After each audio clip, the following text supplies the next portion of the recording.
അത് വളരെ പ്ലാൻ ചെയ്ത് സെക്രട്ടറിയെ കൊണ്ട് നടത്തിച്ച പ്രസ്താവനയാണ്.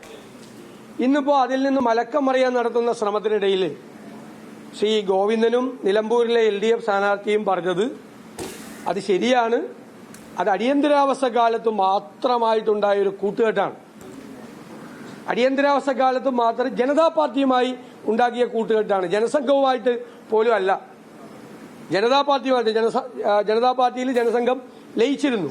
അപ്പോൾ ഉണ്ടാക്കിയ അടിയന്തരാവസ്ഥക്കെതിരായ അതിശക്തമായ പ്രതിഷേധത്തിന്റെ ഭാഗമായി ഉണ്ടായ കൂട്ടുകെട്ട് മാത്രമാണ്, അല്ലാതെ ഒരു കൂട്ടുകെട്ടും ഉണ്ടായിട്ടില്ല എന്നാണ്. ഈ 1975 മുമ്പ് 67 CPM-ന് കൂട്ടുകെട്ടുണ്ടായിരുന്നു ജനസംഘമായിട്ട്. അതിന്റെ തെളിവുകൾ എല്ലാവർക്കും ഉണ്ട്. സംയുക്ത വിധായകതലൊക്കെ ഉൾപ്പെടെയുള്ള ആളുകളുമായി ജനസംഘവുമായി CPM-ന് കൂട്ടുകെട്ടുണ്ടായിരുന്നു. ഇനി 1975 ഈ കൂട്ടുകെട്ടിന്റെ സമയത്താണ്, ഇതിൽ പ്രതിഷേധിച്ചാണ് കമ്മ്യൂണിസ്റ്റ് മാർക്സിസ്റ്റ് പാർട്ടിയുടെ അഖിലേന്ത്യാ ജനറൽ സെക്രട്ടറിയായ ശ്രീ സുന്ദരയ്യ രാജിവെച്ചത്. സുന്ദരയ്യയുടെ രാജിക്കത്ത് അദ്ദേഹത്തിന്റെ മരണശേഷമാണ് പുറത്തു വന്നത്. പാർട്ടി പൂഴ്ത്തിവെക്കുകയായിരുന്നു. എന്തായിരുന്നു സുന്ദരയ്യയുടെ രാജിക്കത്ത്? ഞാൻ രാജിവെക്കാൻ കാരണം സാമ്രാജ്യത്വ മനോഭാവമുള്ള പാരാമിലിറ്ററി ഫാസിസ്റ്റുകളായ RSSുമായി എന്റെ പാർട്ടി കൂട്ടുകൂടുന്നു, അത് ജനാധിപത്യത്തിന്റെ അന്ത്യത്തിനും ഇടതുപക്ഷ പാർട്ടികളുടെ അവസാനത്തിനും അത് കാരണമാകും, അതിന് കൂട്ടുനിൽക്കാൻ ഞാനില്ല എന്ന് പറഞ്ഞ് അഖിലേന്ത്യാ ജനറൽ സെക്രട്ടറി രാജിവെച്ചതാണ്. സുന്ദരയ്യയുടെ രാജിക്കത്തിൽ ഈ മെൻഷനുണ്ട്. ഇനി അന്നും മാത്രം കൂടിയിട്ടില്ല, അതിനു മുമ്പ് കൂടിയതും മറന്നുപോയി, അതിനുശേഷം കൂടിയതും മറന്നുപോയി. എന്നാണ് ഇപ്പോഴത്തെ BJP ഉണ്ടായത്? 1980 ഏപ്രിൽ 6-ാം തീയതി അല്ലേ? ഇത് എന്റെ കയ്യിലുള്ളത് ജൂലൈ 1989 ഒരു ഫോട്ടോയാണ്. ആരൊക്കെയാണെന്നറിയാമോ നിൽക്കുന്നത്? വാജ്പേയി, രാമറാവു, LK അദ്വാനി, VP സിംഗ് തുടങ്ങിയ നേതാക്കൾ. ഇരിക്കുന്നവർ ജ്യോതി ബാസുവും EMS നമ്പൂതിരിപ്പാടും ഒരുമിച്ചായിരുന്നു 89. ജനതാ പാർട്ടി അല്ല, 89 ജനതാ പാർട്ടിയല്ല, രാജീവ് ഗാന്ധിയെ പരാജയപ്പെടുത്താൻ, മറ്റത് അടിയന്തരാവസ്ഥയെ തോപ്പിക്കാൻ. 89 അദ്വാനിയും അതുപോലെ വാജ്പേയിയും ജ്യോതി ബാസുവും EMS നമ്പൂതിരിപ്പാടും ഒരുമിച്ച് നിൽക്കുന്ന ചിത്രമാണിത്. ഒരുമിച്ച് നിൽക്കുന്ന ചിത്രം. എന്നിട്ടെന്താ TN ചതുർവേദി എന്ന് പറയുന്ന ഒരു ഹിന്ദുത്വ അജണ്ടയ്ക്ക് കൊടിപിടിക്കുന്ന ഒരു കൺട്രോളർ ആൻഡ് ഓഡിറ്റർ ജനറലിന്റെ റിപ്പോർട്ടിന്റെ പ്രകാരം ബോഫോസ് കേസ് അതുമായി ബന്ധപ്പെട്ടിട്ടാണ് ഒരുമിച്ച് കൂടിയതെന്നായിരുന്നു CPM-ന്റെ ഭാഷ്യം. അപ്പൊ കേരളത്തിലൊക്കെ C&AG റിപ്പോർട്ട് കീറിക്കളയാണ് CPM. അതല്ല, അപ്പൊ 89 ഇവർ ഒരുമിച്ച് കൂടി. അന്ന് മൊഹിസൻ ബ്ലിറ്റ്സ് വാരിയയ്ക്ക് കൊടുത്തൊരു ഇന്റർവ്യൂവിൽ അദ്ദേഹം വളരെ ഒരു പ്രവചനാത്മകമായ രീതിയിൽ മൊഹിസന്റെ ഒരു വിലയിരുത്തലുണ്ട്. ഇത് ഇന്ത്യയിലെ കമ്മ്യൂണിസ്റ്റ് പാർട്ടികളുടെ അന്ത്യം കുറിക്കും.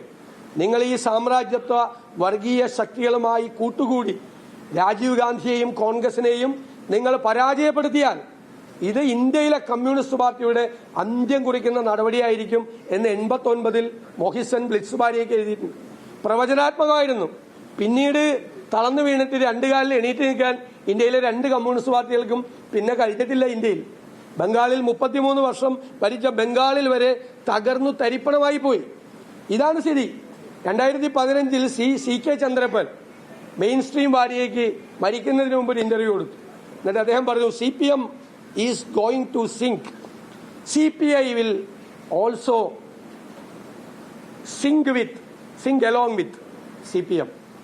അതായത് CPM മുങ്ങാൻ പോവുകയാണ്, CPIയും അതോടുകൂടി മുങ്ങിപ്പോവും. ഇതിന്റെ എല്ലാം പരിണതഫലമാണ് ഇന്ത്യയിൽ ഇന്ന് CPM-ഉം CPI-യും.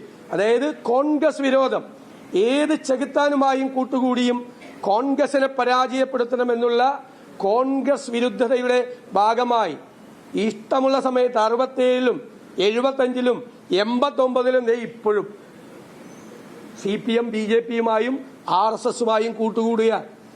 വെറുതെ ഒരു പ്രസ്താവന ഇന്നലെ ഇങ്ങനെ ഇറക്കും. ഇത് നേരത്തെ ശ്രീ പിണറായി വിജയനും പറഞ്ഞിട്ടുണ്ട്, ഞങ്ങൾ എപ്പോഴും RSSന്റെ വോട്ട് ചോദിച്ചിട്ടില്ല, പക്ഷെ RSSന്റെ വോട്ട് ഞങ്ങൾക്ക് പലപ്പോഴും കിട്ടിയിട്ടുണ്ടെന്ന് അദ്ദേഹത്തിന്റെ ഇന്റർവ്യൂ ഉണ്ട്.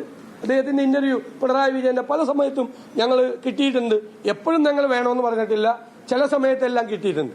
എന്റെ ചോദ്യം, ഈ നിലമ്പൂർ ഉപതെരഞ്ഞെടുപ്പിന്റെ തൊട്ടു മുമ്പ് എന്താണ് ഈ പഴയ സൗഹൃദത്തെ പറ്റി CPM ഓർക്കാൻ കാര്യം? നമ്മൾ വേർപിരിഞ്ഞെങ്കിലും ഇടയ്ക്ക് വേർപിരിഞ്ഞെങ്കിലും പണ്ട് നമ്മൾ വലിയ കൂട്ടുകാരായിരുന്നു, നമ്മൾ ഒരുമിച്ചായിരുന്നു എന്ന ഒരു പ്രണയിനിയുടെ പ്രണയാർദ്രമായ അപേക്ഷ പോലെ ഇപ്പോൾ സഹായിക്കണം എന്നുള്ളൊരു അപേക്ഷയാണ്. ഇത് RSSന്റെയും BJPയുടെയും സഹായത്തിന് വേണ്ടിയിട്ടുള്ള ഒരു പ്രണയാർദ്രമായ ഒരു ഓർമ്മപ്പെടുത്തലാണ് യഥാർത്ഥത്തിൽ ഇപ്പൊ നടന്നിരിക്കും. ഞങ്ങൾ പണ്ട് ഒരുമിച്ച് കൂടിയിട്ടുണ്ട്, നിങ്ങളും നമ്മളും തമ്മിൽ ഒരുമിച്ച് നിന്നിട്ടുണ്ട്. അല്ലെങ്കിൽ ഇന്നലെ ഇത് പറയേണ്ട ആവശ്യമുണ്ട്? മനഃപൂർവ്വമായിട്ട് പറഞ്ഞാണ്.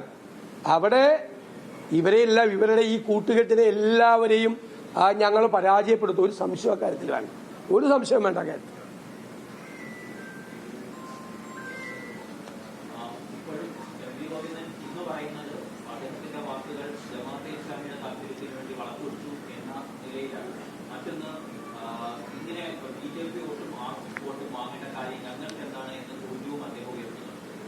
അതാണല്ലോ, അതിനു വേണ്ടിയിട്ടാണല്ലോ ഇന്നലെ ചോദിച്ചത്. ഇപ്പോഴും കേരളത്തിൽ CPM BJP ബാന്ധവമുണ്ട്. BJP സ്ഥാനാർത്ഥിയെ നിർത്താൻ തയ്യാറായില്ല. ആക്ഷേപം കേട്ടപ്പോഴാണ് പേരിനൊരാളെ പിടിച്ച് നിർത്തിയത്. എന്നിട്ട് ആ വോട്ട് കിട്ടാൻ വേണ്ടി ശ്രമിക്കുകയാണ്. പച്ചയ്ക്ക് വർഗീയത എല്ലാ വീടുകളിലും പോയി CPM പറയുകയാണ്, പച്ചയ്ക്ക് വർഗീയത പറയുക അവിടെ. എന്നിട്ട് ഇപ്പൊ ജമായത്ത് ഇസ്ലാമി, ഈ ഗോവിന്ദൻ തന്നെ ജമായത്ത് ഇസ്ലാമിയുടെ പിന്തുണയിൽ ജയിച്ചിട്ടുള്ള MLA അല്ലേ? നേരത്തെ ജയിച്ചിട്ടില്ലേ പല പ്രാവശ്യം? 3 പതിറ്റാണ്ടാണ് ജമായത്ത് ഇസ്ലാമിയായിട്ട് കൂട്ടുകൂടിയത്. എന്നിട്ട് ഇന്ന് പറയുക, ദേശാഭിമാനി വായിച്ചിട്ടാണ് പറയണത്, എന്താണ് UDF അസോസിയേറ്റ് മെമ്പർ ആക്കിയത്. ഞാൻ അന്നേ മറുപടി പറഞ്ഞാണ്, ദേശാഭിമാനി അല്ല UDFലെ ഘടകകക്ഷികളെ എടുക്കുന്ന സംവിധാനം.